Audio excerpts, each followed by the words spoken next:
महाराष्ट्र आवाज news. Shirpur merchant cooperative बँकेतील तब्बल 13,57 लाख रुपयांच्या बहुचर्चित आर्थिक घोटाळा प्रकरणी पोलिसांनी आतापर्यंत केवळ 2 आरोपींना अटक केली असून गुन्ह्यात नाव असलेले 45हून अधिक आरोपी अद्याप मोकाट असल्याने संतप्त ठेवीदारांनी पोलीस प्रशासनाच्या भूमिकेवर तीव्र नाराजी व्यक्त केली आहे. अनेक महिन्यांपासून गुन्हा दाखल असूनही तपासाचा वेग अत्यंत संथ असल्याचा आरोप होत आहे. गुन्ह्यात माजी संचालक, अधिकारी, बोगस कर्जदार आणि इतर संबंधितांची नावे समोर आली असतानाही त्यांच्यावर ठोस कारवाई होत नसल्याने कायद्याचा धाक फक्त सामान्यांसाठीच आहे का, असा सवाल ठेवीदारांकडून उपस्थित केला जात आहे.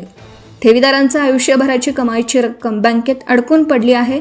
अनेक ज्येष्ठ नागरिक, महिला आणि सर्वसामान्य कुटुंब आर्थिक संकटात सापडली असून न्यायाच्या प्रतीक्षेत त्यांची परवड सुरू आहे. दुसरीकडे गुन्ह्यातील अनेक आरोपी खुलेआम फिरत असल्याचा आरोप होत असल्याने तपासाच्या निष्पक्षतेबाबतही संशय व्यक्त केला जात आहे. ठेवीदार संघर्ष समितीने सर्व आरोपींना तत्काळ अटक, त्यांच्या मालमत्तेवर जप्ती, मालमत्तेचा लिलाव करून ठेवीदारांचे पैसे व्याजासह परत मिळावेत, तसेच आर्थिक गुन्हे शाखेकडून निष्पक्ष आणि वेगवान तपास करण्याची मागणी केली आहे. या प्रकरणी कोणत्याही राजकीय किंवा आर्थिक दबावाला बळी न पडता गुन्ह्यातील प्रत्येक दोषीवर कठोर कारवाई व्हावी अशी मागणी जोर धरत आहे. अन्यथा शिरपूर शहरासह संपूर्ण धुळे जिल्ह्यात तीव्र लोक आंदोलन छेडण्याचा इशारा ठेवीदार संघर्ष समितीने दिला आहे. 13.57 कोटींचा घोटाळा, आरोपी मोकाट, ठेवीदार रस्त्यावर, फक्त दोघांवर कारवाई, उर्वरित आरोपींना अभय कोणाचे.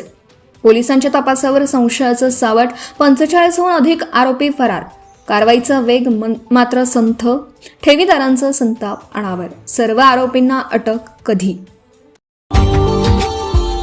Subscribe now and press the bell icon.